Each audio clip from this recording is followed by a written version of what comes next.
যে মানুষ যখন এক জায়গায় বসে সবাই তখন দেখা যায় যে একজনের বিষয়ে বলতে গিয়ে বা আলোচনা সমালোচনা করতে গিয়ে এভাবে বলে যে আসলে এই কথাটা বলা ঠিক হবে না, বা বললে কেমন যে হয় বা বলাটা কেমন দেখায় বা খারাপ গীবত হয়। দেখায় নাকি। তো এই বিষয়ে আসলে ইসলাম কি বলে? আমরা কিছু বলতে চাই না, গীবত হয়ে যায়, তারপরেও না বলেও পারি না, মানে এরকম ঘটনা ঘটে আর কি। আসলে গীবত ব্যাপারটা খুবই ভয়াবহ একটি ব্যাপার। আল্লাহ রসুল সাল্লাল্লাহু আলাইহি সাল্লাম একবার সাহাবা একরামদেরকে নিয়ে বলছেন যে তোমরা গীবত সম্পর্কে জানো নাকি?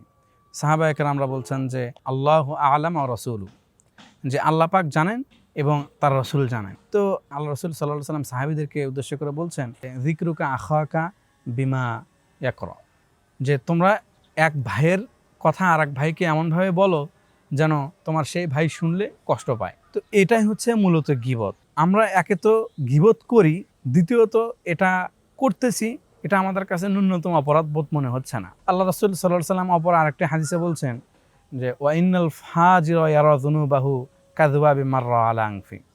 মানুষ অপরাধগুলোকে অপরাধ মনে করে না। অপরাধ যখন করে, গুনাহ যখন করে, পাপ যখন করে, সে মনে করে যে আমার মাথার উপর দিয়ে মশা মাছি উড়ে যাচ্ছে। এ ধরনের বৈশিষ্ট্য কখনো ইমানদারের বৈশিষ্ট্য হতে পারে না। কারণ একজন ইমানদার সে সর্বদা মনে করবে ইন্নাল মুমিনা ইয়ারা যুনুবাহু কান্নাহু কাঈদান তাহতা জাবালিন ইয়াখাফু আন ইয়াকা আলাই।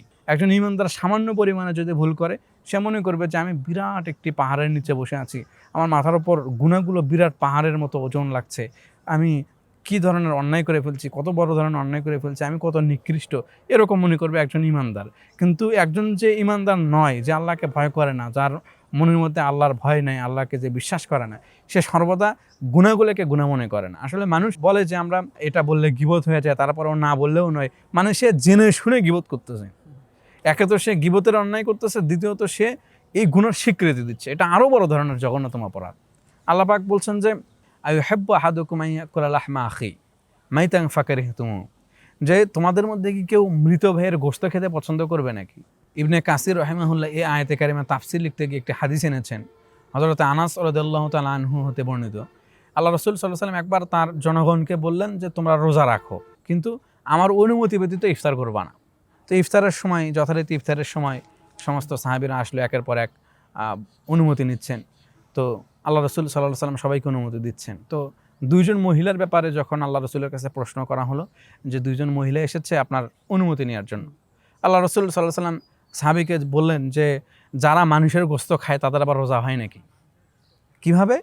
যে তারা গীবত করেছে, তারা তো ইতিমধ্যে মানুষের গোশত খেয়ে ফেলেছে, সুতরাং তাদের তো রোজা হয় নাই, তারা এখন কেন অনুমতি চাচ্ছে? তাদের তো অনুমতি নেওয়ার কোনো প্রয়োজন নেই। তো তারপরেও উনি যখন দাঁড়ায় থাকলেন অনুমতি নেওয়ার জন্য, তখন আল্লাহ রসুল সাল্লাল্লাহু আলাইহি সাল্লাম বললেন যে তাদেরকে বলো বমি করতে। তারা রক্ত বমি করে ফেললো এবং আল্লাহ রসুল সাল্লাল্লাহু আলাইহি সাল্লাম তাদেরকে তওবা পড়তে বললেন। তারা তওবা করলেন। আল্লাহ রসুল সাল্লাল্লাহু আলাইহি সাল্লাম বললেন যদি তারা এই অবস্থায় মারা যেত তাহলে তারা নিশ্চিত জাহান্নামী হতো, কারণ এটা ভয়াবহ একটি অপরাধ, ভয়ঙ্কর একটি অপরাধ। পরনিন্দা, গীবত অন্যতম নিকৃষ্টতম একটি কাজ। আমার কোনো কাজ নেই, অযথা মানুষের পিছনে লাগা, মানুষের বিরুদ্ধে সমালোচনা করা, কোনো কাজ নেই, এটা অযথাই সময় নষ্ট, অপচয়, গুনার শামিল। আল্লাহ তাআলা এই সমস্ত কাজ থেকে আমাদেরকে হেফাজত করুন। আল্লাহুম্মা আমিন।